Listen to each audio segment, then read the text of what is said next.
대체할 수 없는 압도적인 경제방송 박근영의 데일리 힌트 시간입니다. 반갑습니다.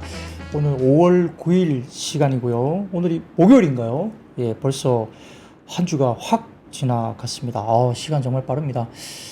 나이가 좀 들다 보니까 시간이 빠르네요. 원래 좀 어린 분들이 시간이 좀 천천히 간다고 하네요. 이게 기억이 굉장히 파편들이 많이 남아서 시간이 좀 상대적으로 천천히 가는 느낌을 받는다 그러고, 저처럼 나이가 이제 늙어가면 기억의 파편들이 좀 적게 남기 때문에 시간이 굉장히 빨리 간다고들 이야기들을 합니다. 예, 늙어가는 건데 또 괜찮게 멋있게 또 늙어가야 되겠죠. 예, 오늘 시장은 이 날씨처럼 참 좋았으면 좋겠는데, 날씨는 너무 좋았는데 시장은 좀 별로 좋지 못했죠. 예, 그런 부분이 좀 아쉬운 시장이었습니다. 상대적으로 코스피가 좀 안 좋았고, 코스닥이 그래도 좀 버티긴 했지만 그래도 좀 어려운 시장이었다 이게 볼 수도 있습니다.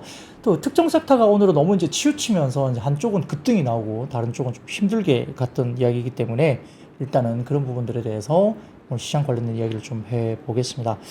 오늘은 생각보다 시장이 그렇게 썩 좋은 섹터가 많이 없어서 조금 여유 있게 좀 천천히 시장을 바라보는 이야기를 좀 들어볼 거고요. 그런 부분들을 가지고 같이 한번 공감하는 그런 시간으로 한번 마련해 볼게요.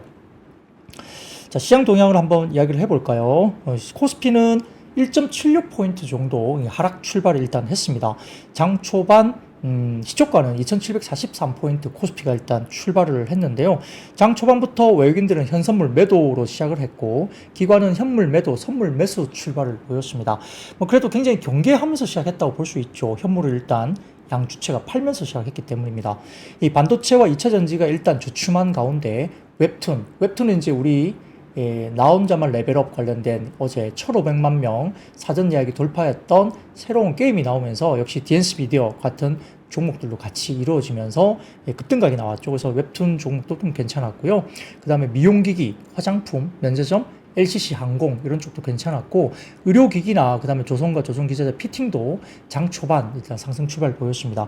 그 외에도 어제 굉장히 또 강했다고 볼 수 있는 해운주도 오늘도 같이 움직임이 있었고요. 게임과 도시가스, LNG, 그 다음에 전선주, 의료 AI 등의 강세 출발이 나타났습니다. AMD 같은 경우가 실적 발표가 있었는데, 이 가이던스를 상회하는 실적 발표가 나왔지만 2분기 가이던스에 대해서 다소 좀 보수적으로 시장이 예상했던 가이던스보다 낮게 이야기가 되면서 AMD가 시간외에서 급락을 했었죠. 오늘 아마 미국 시장 열리면 그 부분들이 반영을 해서 미국 시장이 어떻게 될지 모르겠습니다만, 선물이 일단은 약보합 마이너스권으로 일단 거래가 됐었는데요. AMD 등의 시간의 급락 영향 때문에 미국 선물이 일부 하락세로 접어들었고, 장 초반 이에 따라서 국내 시장도 기관이 코스피 200 수매수 전환했지만 다소 조금 불안한 모습을 보였죠. 선물도 일단 기관들이 매수 규모를 좀 확대하기도 하면서, 사실 오전장에 9시 20분경에는 시장이 플러스 상승 전환하기도 했습니다. 그런데 코스피가 시총 상위 대형주 중심으로 약세가 이루어지면서 지수가 또 하락을 하기 시작했고, 역시 오늘도 일부 종목군 중심으로 이제 좀 집중되면서 테마 관련된 장세가 이루어졌다 볼 수 있습니다. 이 뚜렷한 방향성이 약간 부재한 상황도 있었고요. 금주에 대거 유입됐던 외국인 자금도 다소 조금은 현선물 쪽에서 이탈하는 모습을 보이기도 했는데, 특히 IPO 관련된 종목이라든지 그 다음에 화장품 등의 특정 업종들이 좀 강세를 보였고요. 금주의 지수 상승을 견인했던 외국인들이 현선물 매도로 돌아서면서 좀 좋지 못한 수급이었습니다. 호실적 영향 또는 호실적에 대한 기대감을 갖고 있는 업종 중심으로 좀 쏠림 현상이 역시 나타났는데, 여기에 따라서 어제 같은 경우도 게임주가 좀 좋았었는데, 오늘도 일부 게임주가 넷마블 같은 경우가 역시 이제 좋았던 부분이 있고요. 크래프톤이라든지 이런 쪽도 실적이 굉장히 서프라이즈하게 나왔기 때문에 역시 오늘도 플러스권으로 유지가 됐고요. 그 외에도 일부 인터넷, 그리고 화장품과 해운업종, 미용기기 이런 쪽으로 자금이 유입되면서 순환매 장세가 나타났습니다. 코스닥도 매크로 이벤트나 빅테크 실적 소화 이후에 다소 조금은 주가 방향성이 부재하면서 테마 장세로 역시 코스닥도 이루어졌고요. 개별 종목 실적 영향이 여전히 지속됐습니다. 역시 NHN 같은 경우라든지 카페24 이런 종목들 역시 1분기 호실적이 나타나면서 강세 요인이 됐고요. 그 외에도 아까 말씀드렸던 나 혼자만 레벨업 게임이 사전 등록자 1,500만 명을 돌파했다. 그리고 어제 제가 각 나라마다 앱 다운로드 순위를 제가 불러드렸는데, 그런 것들이 반영되면서 일부 DNC 미디어 등과 같은 웹툰주도 좋았고, 넷마블 같은 경우도 주가가 상당히 좋았습니다. 그 외에도 호실적 일부 영향의 미용기기 업종들이 대부분 다 전체가 급상승하는 모습을 보이기도 했습니다. 그리고 지금 코스피는 장 초반 상승세를 보이기도 했지만 2750선을 넘지 못하고 약세 전환하면서 하락했는데 일단은 2750선 코스피 정도가 또 저항 관련된 부분들이 있는 자리이기 때문에 한 번에 단박에 넘기는 좀 어렵긴 합니다. 그래서 일부 조정세가 좀 눌림목이 나올 수 있다 이야기가 되고 있는 모습인데요. 원달러 환율도 보스턴 연은 총재가 고금리 기조를 더 오래 유지할 수 있다 이렇게 가능성이 크다 이렇게 이야기를 하면서 전일에 이어서 또한 원달러 환율은 다소 좀 올라가는 모습을 보였습니다. 그러니까 원화 약세 쪽으로 좀 더 간 거죠. 뭐 그런 여러 가지 매크로 지표가 있었는데 자, 첫 번째 자료 화면을 좀 띄워주시면 이게 이제 중국 쪽입니다. 중국 12시에 발표된 중국의 4월 수출입 지표인데요. 서프라이즈가 나왔습니다.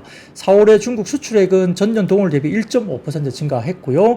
예상치 1%를 상회하는 서프라이즈였습니다. 3월에 마이너스 7.5%에서 플러스 반전에 성공하면서 상당히 좋은 지표가 나왔죠. 또 수입액도 달러 기준 전년 대비 8.4% 증가하면서 이 또한 컨센서스 4.7%를 굉장히 크게 서프라이즈 상회했죠. 이런 부분들 때문에 역시 중화권 시장은 또 괜찮은 모습을 보이기도 했습니다. 근데 이제 미국 선물 지수도 약보합권에서 등락을 반복했고 또 코스피는 국내 증시는 아시아 증시에서 몇 안 되게 굉장히 크게 좀 하락했다 볼 수도 있겠고요. 낙폭이 사실은 좀 가장 큰 편에 속하는 모습을 보였습니다. 종고정권 저항에 대한 부담도 있었고 말씀드렸던 그리고 옵션 만기로 인해서 파생시장 수급 변동성 확대가 아마 코스피가 좀 차별적인 약세가 좀 이루어진 것이 아닌가 이렇게 분석이 되고 있는데요. 코스피 직수를 최근에 등락을 반복을 자주 유지하는 수급은 역시 외국인 수급이거든요. 그래서 이러한 외국인 수급들이 역시 오늘은 변동성을 좀 확대시킨 모습이었는데 전반적으로 지금 이 외국인 선물 매매가 중요한 변수였는데 이번 주 이틀 동안 약 3조 원 이상의 대량 선물을 매수했던 외국인들이 오늘은 옵션 만기를 맞이하면서 8천억대 이상의 순매도를 기록했습니다. 여기에 이제 외국인 현물 매물까지 수출되면서 코스피의 하방 압력을 높이는 방향으로 나타났다 볼 수 있는 상황이고요. 현물 시장에서는 원달러 환율 상승 구매에도 불구하고 외국인 투자자들이 적극적으로 매수했던 전기전자와 금융, 서비스 업종 중심으로 차익 실현이 또 출회가 됐습니다. 저점 대비 큰 폭의 상승세를 또 최근에 기록한 데다가 1390원대에서 1360원대로 레벨 다운된 환차익까지 가세함에 따라 차익 실현 욕구가 또 커졌다고 판단될 수도 있겠습니다. 따라서 이제 오늘 코스피 하락은 역시 파생과 현물 수급 변수 영향이 크다고 볼 수가 있는데 단기 변동성 확대 변수이지 이거는 본격적으로 시장이 이제 빠지느냐 이렇게 보기엔 좀 어렵다고 저희는 보는 것 같고요. 역시나 뭐 하락 추세 시작은 아닐 것으로 봅니다. 다만 이제 좀 조정을 받는다면 코스피 기준 2650포인트의 지지 여부가 또 중요한 변수가 될 수 있겠죠. 그래서 2650포인트 정도가 아마 변곡점이 좀 될 수 있고요. 물론 이제 시장이 무조건 또 2650을 분명히 갑니다라고 말씀드릴 수는 없겠지만 약간 조정이 나온다고 봤을 때는 2650포인트를 일단 기준점으로 한번 삼아보자. 만약 거기가 허무하게 또 무너진다면 좀 더 하방에 대한 열리는 부분들이 있다는 점도 주목을 해야 될 것 같고요. 일단 그런 변수가 좀 생겼습니다. 따라서 이제 업종별로 본다면 오늘 전기가스업이 강세였는데 역시 한국전력이 10일 1분기 실적 발표를 앞두고 호실적에 대한 기대감이 형성됐고요. 뒤이어서 운수창고가 강세였습니다. 글로벌 운임지수 상승세에 따른 호실적이 기대됐는데 HMM이 강세 주도했죠. 제가 어제 SCFI 관련된 이야기를 말씀드렸죠. 상하이 컨테이너 관련된 운임지수인데 이게 유럽선 관련된 지표를 어제 제가 보여드렸거든요. 마감 시황 때. 그래서 그걸 보시면 최근에 꽤 많이 올라왔습니다. BDI도 좀 최근에 견조하게 가고 있는 모습이고요. 그리고 통신업종도 크게는 아니지만 KT가 외국인 기관이 순매수세로 들어오면서 일부 강세를 보였고 반면 운수장비가 약세였습니다. 특히 기아와 현대차가 외국인 순매도로 일단 약세 전개가 됐고요. 뒤에서 전기전자 약세였고 특히 이제 반도체와 2차 전지가 좀 좋지 못한 모습이었죠. 미국의 기술주 약세로 또 투자 심리도 좀 위축이 된 것이 아니냐 이렇게 판단됩니다. 삼성전자, 하이닉스, LG에너지솔루션, 삼성 SDI 등의 전반적인 코스피 쪽의 대형주가 약세 전개됐다 볼 수도 있습니다. 코스닥 같은 경우는 외국인 기관 순매도로 역시 이제 약보합세 영향이 됐는데요. 업종별로는 의료와 정밀기기가 강세였는데 특히 클래시스가 1분기 최대 호실적을 발표하면서 급등하면서 장중에 52주 신고가를 일단 경신을 했고요. 이어지는 미용기기 순환매 장세로 오늘도 제이시스 메디칼이 급등세를 나타났고 원택 등의 업종들도 일단 강세가 전개됐습니다. 뒤이어서 방송 서비스가 강세 보였고요. 그 중에서 CJ E&M이 긍정적인 잠정 실적 발표하면서 강세 주도를 이루었고요. 반면 이제 일반 전기전자 약세였는데 특히 세경 하이테크가 가장 크게 하락했고 뒤이어서 반도체 관련된 소부장들이 일부 차익 매물이 출회되면서 약세 국면이었습니다. 그래서 이런 것들도 시장에 영향을 미친 변수로 볼 수 있겠습니다. 그러니까 뭐 쭉 말씀을 드렸지만 시장이 그렇게 뭐 화장품, 미용기기 이런 쪽 빼고 나면 중국 소비주 빼고 나면 오늘은 썩 그렇게 좋은 시장은 아니었다 이렇게 볼 수 있겠죠. 그래서 쉽지 않은 장이었다 이렇게 볼 수도 있습니다. 자, 그러면 매크로 지표 한두 개 정도를 좀 설명드리겠습니다. 첫 번째 자료 띄워드리면 국내 증시에 대한 외국인 수급의 월별 추이입니다. 이게 23년 1월부터 올해 5월까지인데요. 국내 증시로 보면 외국인들이 지금 전체적으로 회색 막대 그래프를 보시면 국내 증시 전체적으로 이제 외국인들이 산 것을 보여드리는 겁니다.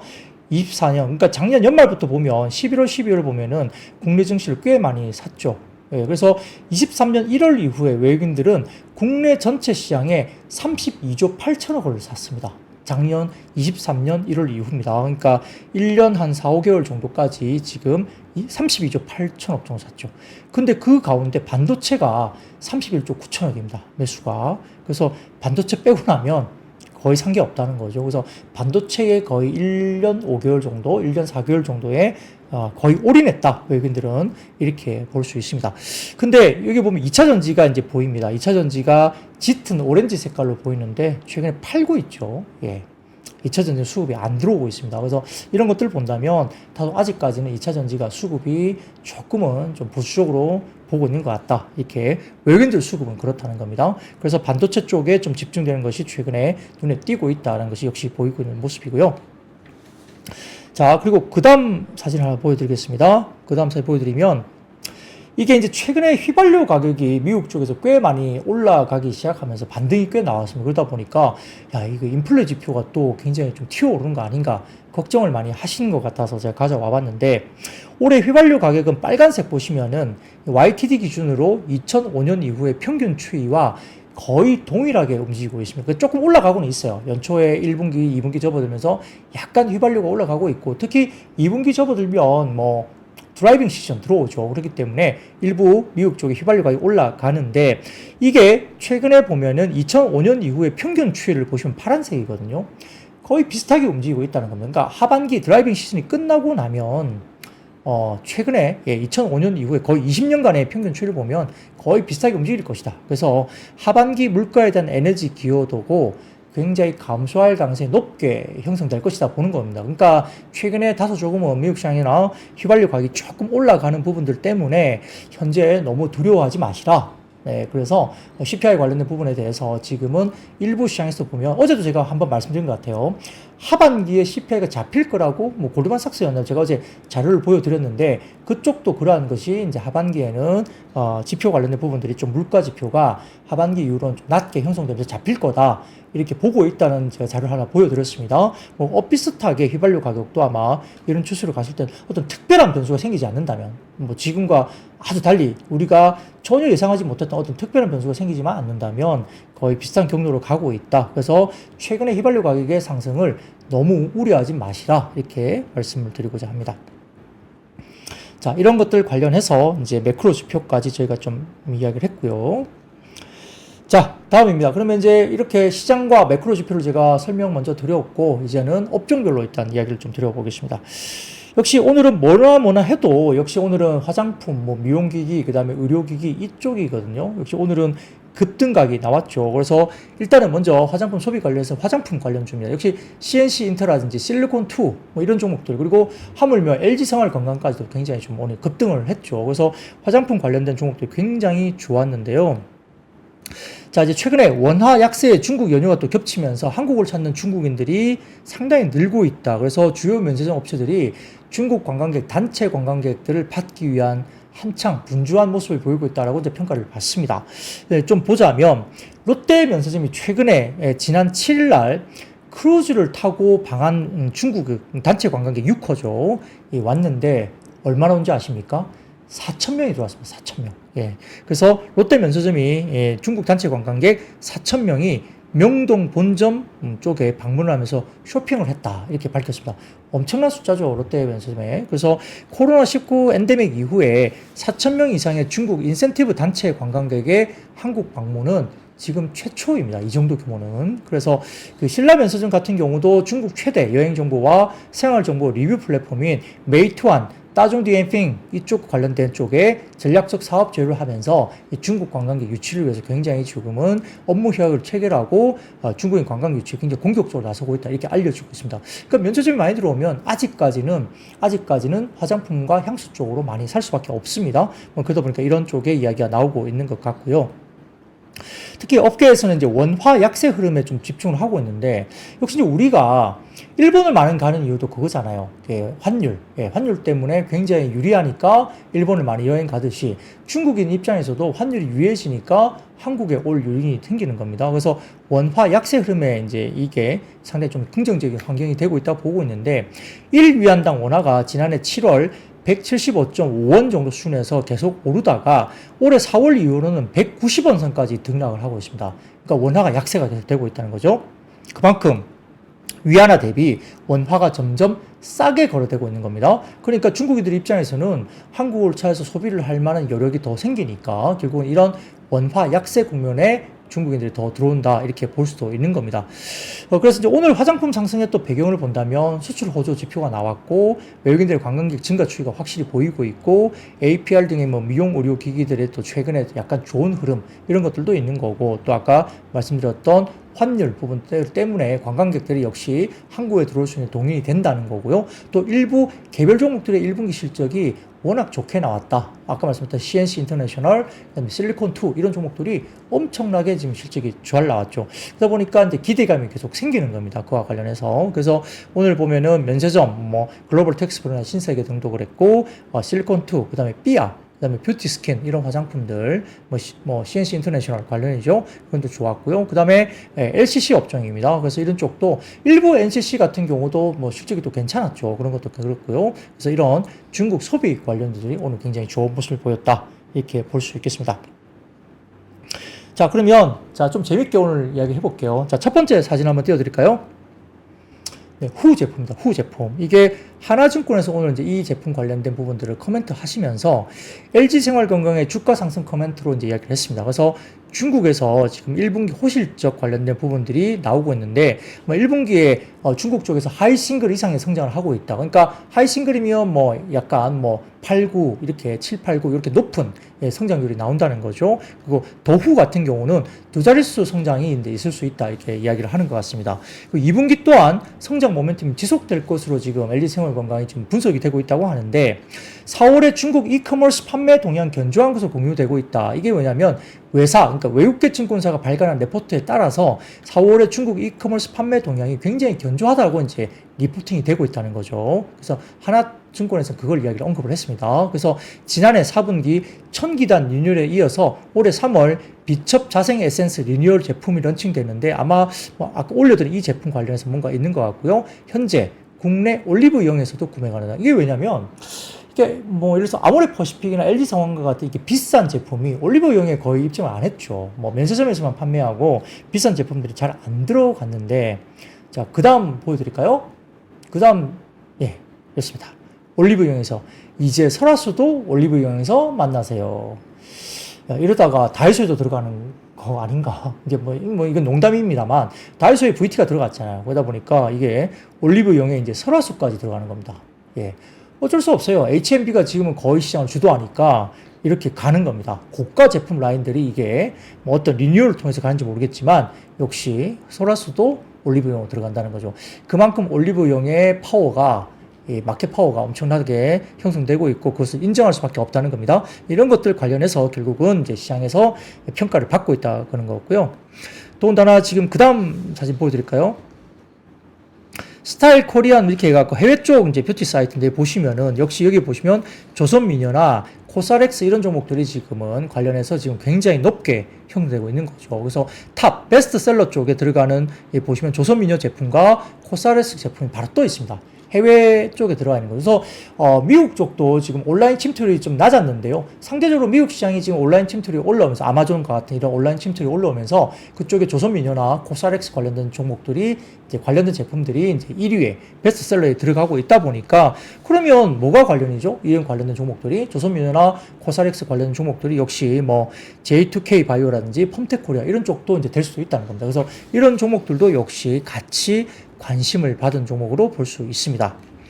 예, 거기다가 유안타증권에서 최근에 이제 리포트를 한 게 있는데, 자, 이제 5월, 6월, 7월, 8월 접어 들어가면 뭐가 우리를 또 이끌게 되죠?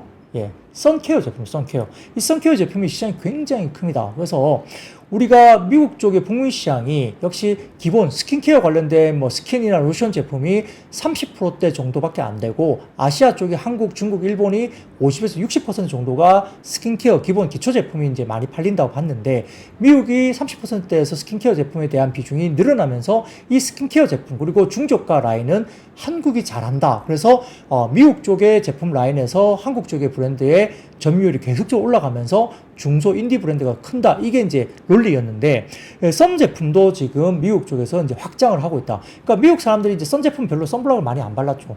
한국 사람들 선블럭 엄청나게 바릅니다. 지금 뭐 남자뿐만 아니라 뭐 당연히 여성분들도 남성과 여성들이 지금은 한국만큼 선크림 많이 바르는 나라가 별로 없을 것 같아요. 그래서 이런 것도 있었지만 미국도 이제 선케어를 한다는 겁니다. 그래서 유안타 증권에서 선을 잡아라라는 이렇게 리포트가 나오면서 2분기가 선케어, 그러니까 자외선 차단제, 수분크림, 쿨링 제품 등의 제품 성수기가 들어오는데 역시 선케어도 미국형 수출 성과가 두드러지게 올라오고 있다는 겁니다. 여기에 대한 분석이 나왔고요. 여기에 따라서 역시 코스메카 코리아, 역시 이제 잉그로드 랩이 잘하는 거거든요. 그래서 잉그로드 랩이 그걸 잘하기 때문에 코스메카 코리아 이쪽 같이 보자는 거고요. 그리고 코스맥스 이런 부분도 상당히 잘 보고 있다. 볼 수 있습니다. 그래서 화장품 ODM 업체별 선케어 매출 비중을 추정을 하자면 역시 제일 큰 곳은 한국 콜마입니다. 한국 콜마.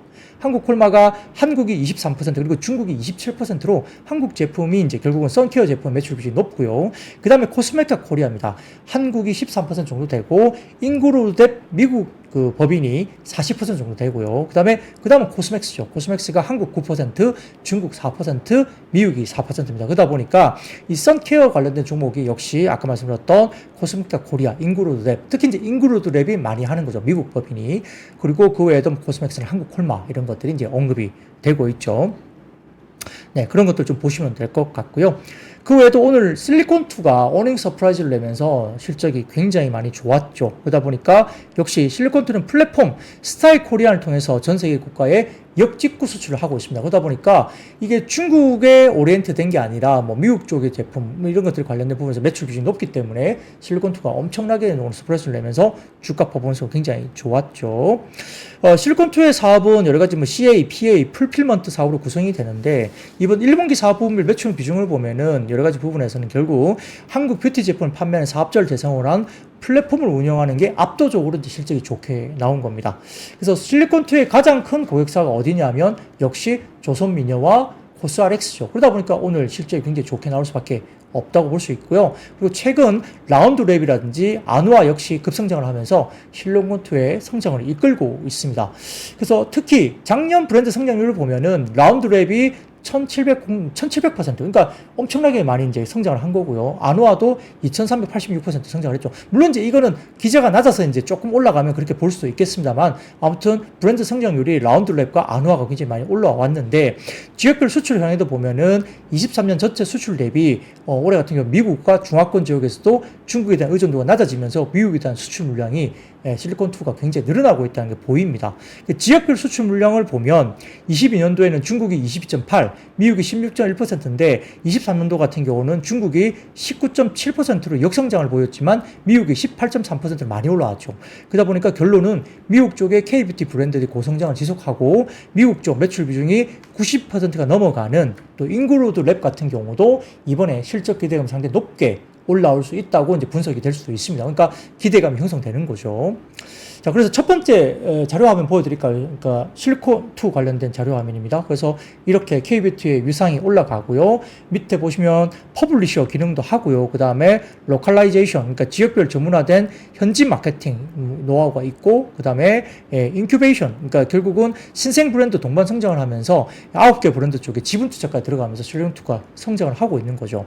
그리고 그 다음 표를 보여드릴까요? 그래서 주요 국가별 매출 성장률을 보면 미국 쪽이 142%, 굉장히 22년 대비 23년도 많이 성장을 했죠. 네덜란드, 인도네시아, 말레이시아 성장폭이 높고요. 주요 브랜드별 매출 성장률이 조선미녀, 코스알엑스, 라운드랩, 아누아가 굉장히 성장률이 높았다. 브랜드별로 보시면 될 것 같고요.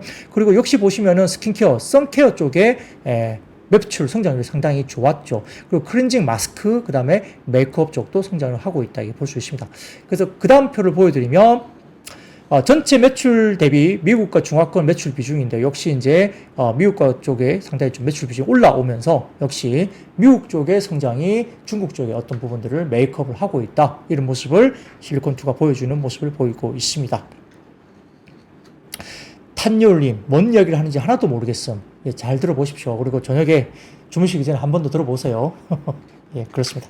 예, 그래서 이제 오늘 이렇게 화장품 섹터 관련된 종목들, 뭐 그 외에도 종목들 상당히 많았죠. 뭐 CNC 인터도 이제 뭐 분기 단위로도 역대급 실적이 또 나왔고, 뭐 그 외에도 펌텍 코리아도 뭐 좋은 모습을 또 보였고, 그 다음에 뭐 많은 종목도 또 있겠죠. 뭐 이런 것들 이제 실적 발표 앞둔 종목들이 있기 때문에 아마 좀 기대감이 높아지는 구간이 아닌가 싶습니다. 뭐 클리오라든지 중소형들 가운데 또 잘하는 종목들이 또 있잖아요. 그런 종목들도 한번 지켜볼 필요가 있겠죠. 네, 그렇습니다.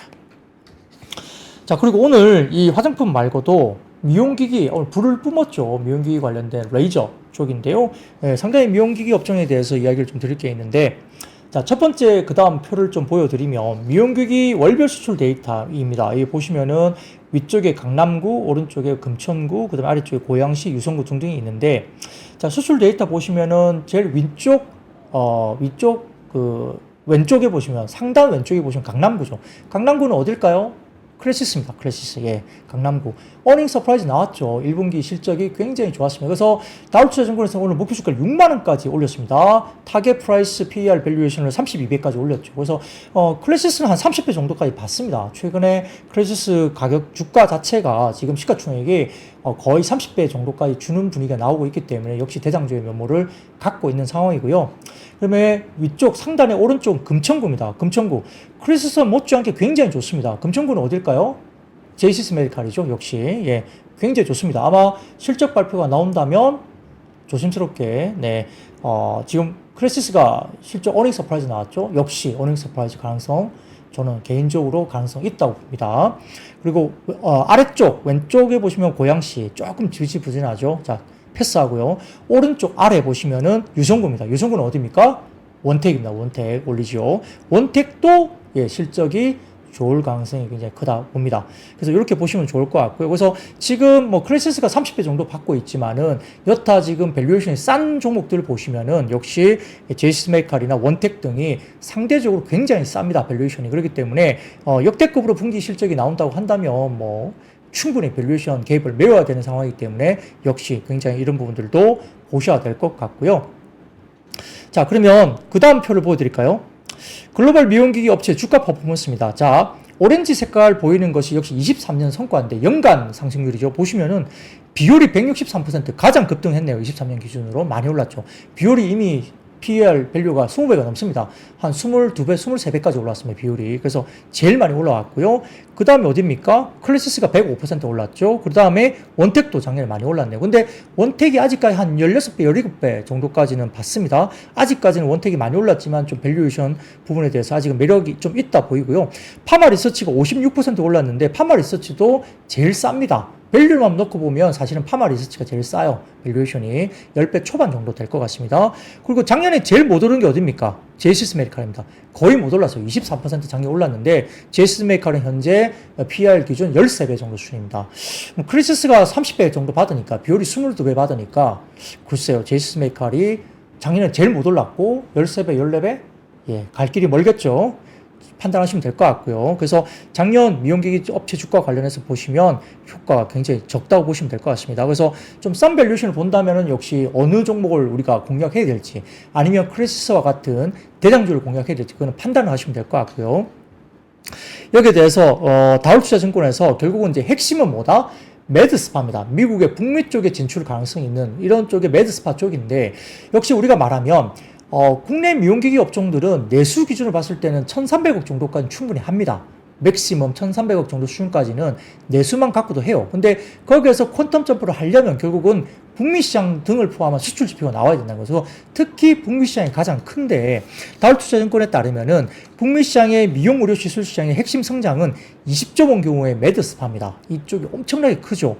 그래서 남성 그루밍 쪽을 포함한 Z세대 부상이고 그다음에 웰리스 관심 증가 때문에 결국은 미국 쪽의 북미는 매드스파 쪽에 비침습 시술이 빠르게 증가하고 있다는 겁니다. 그래서 역시나 다른 헬스케어 섹터 대비 매출 구조와 현금 회수가 원활한 매드스파가 역시 PE들의 그러니까 뭐 우리가 PE 같은 경우는 M&A를 많이 하는 쪽이잖아요. 그래서 PE들의 선호하는 투자처로 부상되면서 최근 5년간 PE들이 3조 원이 넘는 투자가 이루어집니다. 그러다 보니까 이 PE들이 뭡니까? 국내 크리시스도 인수했죠. 또 뭐 다른 루트로닉 등등과 포함된 국내 미용기기를 계속 인수하는 거죠. 그러다 보니까 지금 뭐 제이스미칼도 갑자기 뭐 칼라일이 나서서 뭐 인수한다 이런 뭐 뉴스까지 나오고 있고 그다음에 파마 리서치도 뭐 인수한다 이런 이야기 있는 이야기거든요. 근데 이게 뭐 사실은 인수 관련된 부분들은 근거가 없다고 이제 관련된 이야기를 했지만 만나기는 했다는 거죠. 결국은 만나기는 했습니다. 근데 많은 피들이 이미 눈을 두드리고 있고 국내에 남아있는 이제 피인수 되지 않은 미용기기 업체가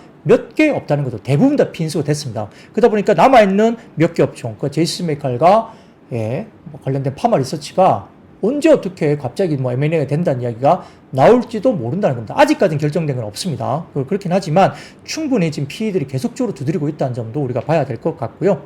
자, 그래서 그 다음 표를 보여드리면 북미 쪽의 매드스파의 개수 전망입니다. 이 보시면은 그 앞전 자료 좀 보여주세요. 이 앞전. 보시면은 왼쪽 보시면 22년 대비 27년 기준으로 본다면 북미 쪽의 매드스파 전망이 8,800개에서 12,000개까지 늘어납니다. 매드스파가 엄청나게 늘어날 거고요. 오른쪽 보시면 북미 매드스파 매출 규모 전망인데 자, 22년 기준으로 봐서는 180억 달러 수준인데 27년 기준으로 봐서는 280억 달러로 엄청나게 시장이 이제 성장을 한다는 거죠. 그래서 이렇게 매드스파가 이제 중요하니까 북미에 진출하는 시장이 이제 그게 어떤 업체냐가 굉장히 중요한 거죠.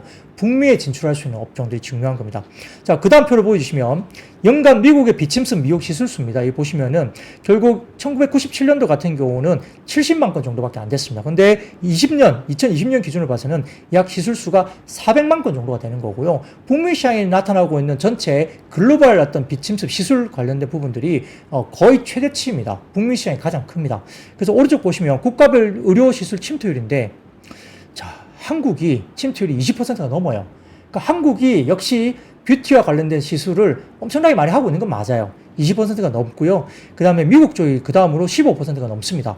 그 다음에 일본 시장이 있고요. 그 다음에 중국 시장이 이제 성장세로 이제 접어들고 있는 상황입니다. 그래서 국가별 의료시술 침투를 보시면 결국은 한국이 높고요. 그 다음에 미국과 일본, 중국 시장에 진출하는 순서대로 이 시장을 들어가는 업체가 역시 가장 크게 이루어질 수 있다. 물론 이제 남미 쪽에 브라질이나 이런 쪽도 있죠. 뭐 태국도 마찬가지고요. 그런 쪽을 보셔야 될 것 같습니다. 그래서 그 다음 표를 보여드리면 23년 기준 EBD, 그러니까 이제 우리가 이 레이저 시술 기반의 어떤 EBD 관련된 기업들의 미국 매출액인데, 자, 인모드가 가장 크긴 하죠. 근데 인모드가 좀 주춤한 것은, 그리고 국내 미용기기 쪽은 좀 다르게 봐야 된다는 이야기입니다. 그러니까 인모드가 안 좋다고 해서 국내 미용기기가 안 좋다, 그렇게 봐서는 안 된다는 분석이 계속 나오고 있고요. 구조적으로 다르다는 거죠. 뭐 근데 어쨌든 미국 쪽의 매출액의 인모드가 가장 크고요. 그 다음에 솔타 메디칼이 어딥니까? 여러분이 잘 아시는 써마지입니다. 써마지. 이게 가장 핫한데 솔타가 이제 있고, 그 다음에 루트로닉도 꽤 미국 쪽에 매출액이 좀 있죠. 그러고 그 오른쪽 보시면 제이시스도 미국 쪽에 진출이 이미 돼 있는 거죠. 그래서 이런 거 보시면 될 것 같고, 제이시스는 아마 제가 보기엔 포텐제라든지 덴서트 이런 것들 들어가는 걸로 보면 될 것 같습니다. 그래서 이렇게 봤을 때 어떤 종목이 물론 이제 크리시스가 지금은 대장이에요. 탑픽으로 가고 있는데 높은 밸류에이션을 받고 있기 때문에 다른 종목들이 티마치기를 할 것인가, 모델런 종목들을 할 것인가, 아니면 역시 크리시스가 더 치고 나갈 것인가, 이거는 뭐 시장에 맡겨야 되겠습니다만, 여러분들이 투자 지표를 봤을 때는 어떤 종목으로 중심으로 가야 될 것인가 한번 판단을 한번 해보시면 좋을 것 같습니다. 자, 근데 미용기기 쪽은 좀 개인적으로 계속 좋다고 봅니다. 역시 이제 25년에 울세라가 이제 미국 시장에서 특허 만료가 되거든요. 울세라가. 그러면 이제 또 울세라 시장이 열립니다. 그와 비슷한 기능을 하는 북미 시장의 미용기기가 국내 시장에서 들어갈 수 있는 시장이 열리기 때문에 역시 연간 성장률이 20에서 30% 정도 성장을 하기 때문에 미용기기 PEG 개념으로 본다면 PER 30배 정도는 줘도 된다고 보거든요. 각 종목별마다. 그러니까 뭐 PER 20배 미만으로 거래되는 종목들은 여전히 상당한 가시성을 가지고 있다 이렇게 볼 수 있겠습니다. 최근에 비율이 상당히 좋았던 것은 특허 관련해서 이제 승소를 하면서 특허 관련된 로열티를 수취했기 때문에 이렇게 이야기되고 있는데 최근에 남아있는 게 사실은 비율 입장에서는 제이시스 메디칼이 남아있죠. 근데 제이시스 메디칼과 비율 관련된 특허 소송은 연말로 밀렸어요. 그래서 7월 이후로 밀렸고요. 최종 결정은 올해 안 나옵니다. 그래서 제이시스 메디칼과 비율과 관련된 특허 소송권은 올해 아예 관계가 없습니다. 내년으로 넘어가는데 어떻게 나올지 모르죠. 내년에 어떻게 나올지 모르는데 그렇게 되면 제이시스 메디칼은 역시 올해 이 비율과의 특허 소송과 관련된 불확실성은 아예 올해는 없다. 보시면 될 것 같습니다. 자, 이제 오늘 워낙 이제 화장품과 미용기기 쪽이 좋았기 때문에 이 부분들 제가 말씀을 드렸고요. 자, 두 번째입니다. 역시 이제 오늘 의료 AI 쪽이 상당히 좋았는데요. 역시 내용이 있었습니다. 이 삼성 메디슨이 프랑스 AI 의료기기 스타트업 업체를 인수한다 이런 이야기가 나왔죠. 언론에 따르면 삼성전자 의료기기 자회사인 삼성 메디슨이 프랑스의 초음파 AI 의료기기 스타트업인 소니오 지분 100%를 1265억에 인수했다고 알려졌습니다. 2020년 설립된 소니오는 산부인과 초음파 진단 소프트웨어를 개발하는 회사인데 거래는 다음 달이죠. 최종 마무리될 것으로 알려집니다. 시장에서는 삼성 메디슨이 지난해 영업이익보다 훨씬 많은 자금을 투자하면서 AI 기술 투자를 나섰기 때문에 이러한 삼성 의료기기가 사업 관련해서 다시 한번 성장 궤도에 공격적인 진일보를 하는 어떤 그런 행보를 나타냈다. 이런 것들 때문에 상당히 주목을 받았고요. 더군다나 이제 AI 연구기업 구글 딥마인드가 약물을 설계하고 효과적인 질병 치료를 돕는 AI 모델인 알파폴드 3를 공개했다 알려졌습니다. 그러다 보니까 역시 구글 딥마인드가 우리가 AI를 활용해서 생물학 연구의 지평을 또 늘리고 관련된 알파폴드 3가 일단 가장 최신 단계로 보면서 향후 수년 내에 AI가 처음으로 설계한 약이 또 환자에게 투여될 수 있다. 이렇게 기대치를 올리고 있는 부분 때문에 역시 의료 AI 관련된 종목들이 오늘 주목을 받았죠. 그래서 딥노이라든지 JLK, 뷰노, 비스토스, 리메드, 윈텍 이런 종목들도 오늘 관심을 받았다 볼 수 있습니다.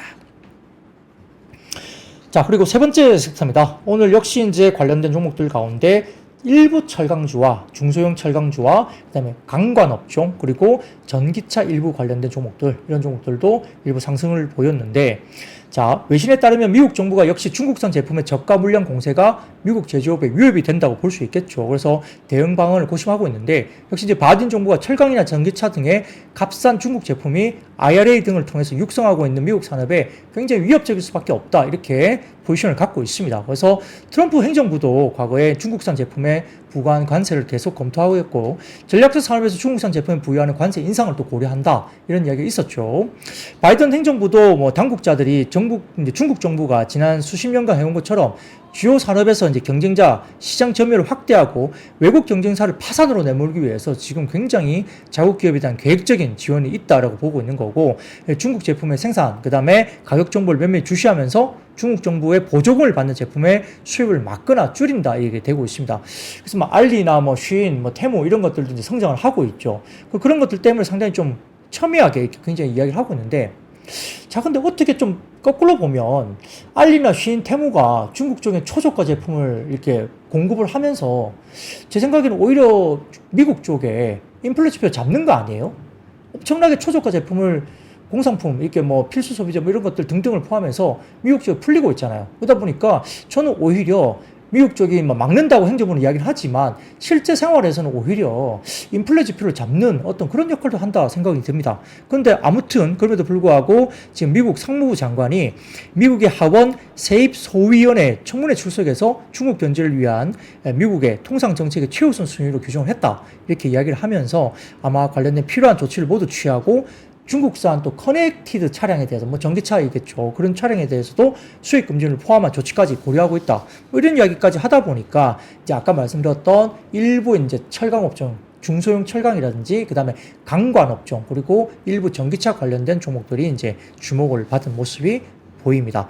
뭐 그러다 보니까 뭐 하이스틸, 신스틸, 뭐 금강철강, 대동스틸, 문배철강, 뭐 아주스틸, 포스코 스틸리온 뭐 이런 관련된 종목들, 그리고 엔캠이라든지 뭐 삼화전기, 동화화성, 뭐 알맥, 동화기업, 동원시스템즈 뭐 이런 종목들로 좀 움직였는데 다소 조금은 펀더멘탈보다는 뉴스에 따른 뭐 테마적인 움직임이 아니었나 이런 생각을 좀 해봅니다. 그래서 이 부분들은 좀 이렇게 트레이딩 정도 수준까지 보시면 좋을 것 같고요.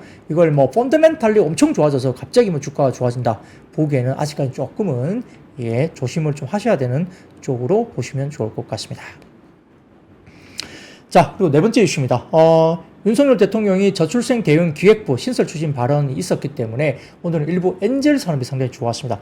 자, 표를 좀 띄워주시면 저출생 대응 기획부 신설 개요를 가져와 봤습니다. 그래서 이렇게 역할 관련해서 저출생 고령화 정책의 컨트롤 타워 하는 거고요. 부처 승격을 하는 겁니다. 그래서 이렇게 가는 건데 사실은 뭐 이렇게 무슨 부처가 만들어지는 것 가지고 뭐 이렇게 뭔가 해결책, 솔루션이 된다면 얼마나 좋겠습니까?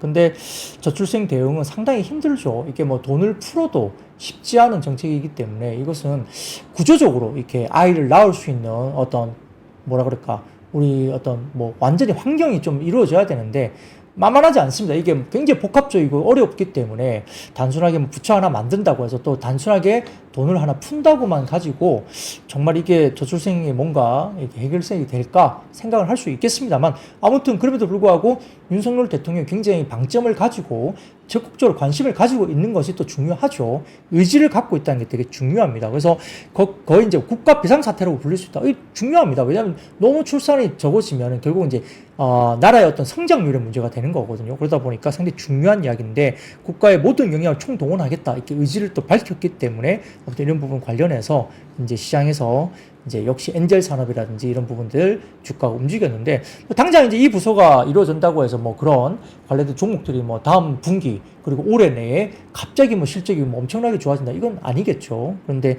일단 센티적으로 테마적인 움직임이 관련된 엔젤 산업적 움직임은 이런 이유 때문에 있었다 이렇게 볼 수 있겠습니다. 네, 그 다음 섹터로 넘어가 볼까요? 그 다음 섹터입니다. 그 다음 섹터는 K배터리 3사 관련해서 최근에 1분기 비중국 쪽의 점유율이 다소 조금 하락했다. 이런 소식들 때문에 일부 2차전지 관련주는 또 빠지는 모습을 좀 보이기도 했습니다. 그래서 최근에 2차전지 전기차 관련된 쪽이 상당히 좀 어려운 국면이죠. 실질적으로 실적 베이스도 아마 뭐 일부 이제 한화투자증권이나 다른 쪽은 조금 이제 사야 된다. 미래에셋증권 같은 경우도 다소 조금은 긍정적인 뭐 바닥 1분기 바닥이니까 좀 사자, 천천히 사자 이런 이야기를 하고는 있지만 또 일부 뭐 리서치 쪽은 아직까지도 좀 멀었다. 아직까지도 보수적으로 봐야 된다. 그리고 일부 좋아지긴 할 수 있지만 단기 트레이딩 정도로 대응을 하자. 뭐 이런 이야기가 좀 첨예하게 약간 뷰가 엇갈리고 있습니다. 근데 실적만으로 보고 있다면 2분기 정도까지도 다소 좀 실적을 보수적으로 봐야 되는 것이 아니냐 이런 이야기를 2차전지 쪽은 할 수밖에 없습니다. 현재 추이가 그런 거거든요. 그래서 지표들이 그렇기 때문에 좀 쉽지 않은 분위기로 가고 있는데 자 역시 지금 언론에 따르면은 중국 CATL이 올해 1분기 중국을 제외하고도 글로벌 전기차용 배터리 점유율을 확대했다고 합니다. 그러니까 CATL이 상당히 좀 잘하고 있는 건 맞아요. 그러니까 중국을 제외한 글로벌 전기차용 배터리 점유율도 CATL이 확대됐다는 겁니다. 이건 좀 다소 조금 국내 업체 입장에서 좀 아쉬운 부분인데요. 반면 이제 국내 주요 배터리 3사의 점유율이 오히려 하락했다고 전해졌습니다. 그래서 시장조사업체 SNE 리서치에 따르면 LG 엔솔, 삼성 SDI, SK온 등의 국내 주요 배터리 3사의 1분기 비중국 시장 점유율, 그러니까 중국을 제외한 글로벌 관련된 점유율이 총 45.9% 찍게 되면서 지난해 1분기보다 3.1%포인트 정도 하락했다고 알려졌습니다. 그러니까 우리가 옛날에 이런 논리잖아요. 중국을 포함하면 우리나라가 뭐 CATL이나 비아드나 이런 쪽이 워낙 중국 쪽에서 많이 팔기 때문에 그걸 포함하면 좀 다소 떨어지지만 중국 빼고 보자. 그러면 우리나라가 굉장히 잘한다. 이런 논리로 2차전지를 밀었는데 현재 중국을 제외한 글로벌 배터리 3사의 점유율만 보더라도 이제 밀리고 있다는 게 보이는 거죠. 유럽 쪽에서 상당히 잘하고 있는 것 같습니다. 그러다 보니까 북미 쪽으로 잘한다 하나만 갖고 논리가 국내 2차 전지 종목을 세게 밀기에는 세게 좋다고 보기에는 좀 어렵다고 볼 수 있는 거죠. 그래서 좀 아쉬운 부분인데 자 그다음 표를 하나 띄워드리겠습니다. 이게 보시면 SNE 리서치 쪽에 나온 일인데 연간 누적 글로벌 전기차량, 이거는 이제 아마 중국을 포함한 것 같습니다. 이게 그렇게 보더라도 23년과 24년 점유율을 보면 오히려 CATL이 이제 예를 들어서 35%에서 37.9% 늘었습니다. 그리고 두 번째 보시면 비아트는 오히려 줄었어요. 15.6에서 14.3% 줄었습니다. 근데 LG 엔솔이 15.4에서 13.6으로 좀 줄었죠. 그리고 삼성 SN은 오히려 좋았어요. 4.7에서 5.3으로. 그래서 최근에 보면 오히려 양극재 쪽보다는 셀 업종 가운데 삼성 SDI가 탑픽이다. 그래서 2차 전지 쪽에서는 삼성 SDI를 보자, 이런 이야기를 많이 합니다. 삼성 SDI가 공격적으로 잘 하고 있는 거죠. 상대적으로 실적이 시장의 컨센서스 대비 상당히 좋게 나올 것이 높다고 이야기하기 때문에 삼성 SDI가 주로 많이 언급이 됩니다. 그리고 밑에 보시면 SK온 같은 경우도 6.1에서 4.6으로 줄었습니다. 그러다 보니까 다소 조금은 전반적인 흐름에서는 좀 보수적인 흐름인데, 물론 지금 이 보여드린 표는 중국을 포함한 글로벌입니다. 이제 아까 그런데 말씀드렸듯이 중국을 제외한 글로벌 전기차량 배터리 점유율도 우리나라가 약 3%, 3.1%포인트 정도 하락을 했습니다. 점유율이. 그렇기 때문에 시장 분위기가 다소 좀 2차 전지 관련된 쪽은 조금 보수적으로 보는 분위기가 나타나는 것 같습니다.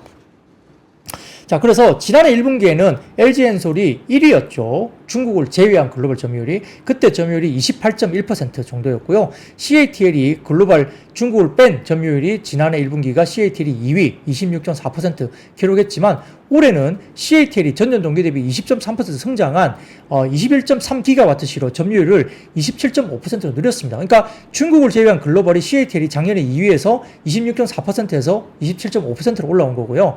SNE 리서치가 비중국 시장에서도 시장 점유율이 빠르게 확대되고 있기 때문에 역시 CATL이 많이 성장을 하면서 일단 좀 국내 관련된 2차 전지 셀 옵션들이 조금 현재는 주춤하고 있다라고 평가를 하면서, 역시 2차 전지 쪽은 아직까지는 조금 보수적인 흐름들이 나타나는 모습이 나타나고 있다 볼 수도 있겠습니다. 화이팅 했으면 좋겠습니다. 우리가 역시 뭐 캐즘이라는 이야기도 있지만 충분히 경쟁력을 갖고 있는 기술력을 갖고 있기 때문에 2차 전지가 1분기 바닥론을 가지고 좀 반등을 줬으면 하는 바람이 있는데, 아직까지 뭐 리튬 가격이라든지 이런 것들도 조금 아직까지 횡보를 하고 있고요. 뭐 조금 반등을 준 이후에 횡보를 하고 있는데, 역시 좀 눈에 띄는 수요. 근데 테슬라나 이런 걸 본다면 아직까지는 수요가 좀 올라오는 부분인데 1분기까지만 놓고 본다면 세게 올라오지 않고 있기 때문에 조금 그러합니다만, 근데 우리가 보면 뭐 포드라든지 뭐 GM 이런 쪽을 좀 봐야 되겠죠. 그래서 특히 GM 같은 경우 공격적인 이야기를 많이 하고 있기 때문에 GM 쪽의 어떤 밸류 체인들이 역시 좋아질 수 있는 모습들이 나올 수 있지 않을까 개인적인 생각을 또 해봅니다. 자, 간단하게 마지막입니다. 주주와는 기대감 등의 리츠 관련된 종목들이 올라왔는데요. 뭐 리츠 관련주는 거의 또 매매를 안 하시니까 단기적으로 리츠 상장사에 대한 뭐 여러 가지 연기금의 투자 비중이 확대되는 모습을 보이고 있어서 신영투자증권에서 역시 리츠 운용사에 대한 주주환원 정책에 대한 압박도 역시 연기금 투자 비중이 확대되니까 주주환원, 그러니까 밸류 프로그램 관련된 이 부분도 비중이 확대되면서 압박이 가해지고 있다, 이렇게 봤죠. 그래서 이지스 자산운용이 국내 상장 리츠 19곳의 주주가치 제고를 위한 주주 서한을 배포했다고 알려졌습니다. 그래서 주기적인 운영 정보의 제공이라든지 적극적인 IR, 이해상충 반지책 등의 개선 사항을 요청했다고 알려져서 역시 이런 부분들 때문에 일부 리츠 테마주가 올라왔다는 점도 마무리로 말씀드리겠습니다. 자, 오늘 준비한 이야기는 여기까지고요. 시장이 좀 힘든 국면입니다만 그럼에도 불구하고 틈새를 잘 공략하셔서 포트폴리오의 수익률을 올리시면 좋겠습니다. 자, 여러분도 오늘 감사합니다. 여러분 아시죠? I see you. 박근영, 이선영, 사경인, 염승환 투자 마스터들의 세심한 케어로 건강한 투자 습관을 만드세요. 3프로 멤버십 3프로 앱에서 확인하세요.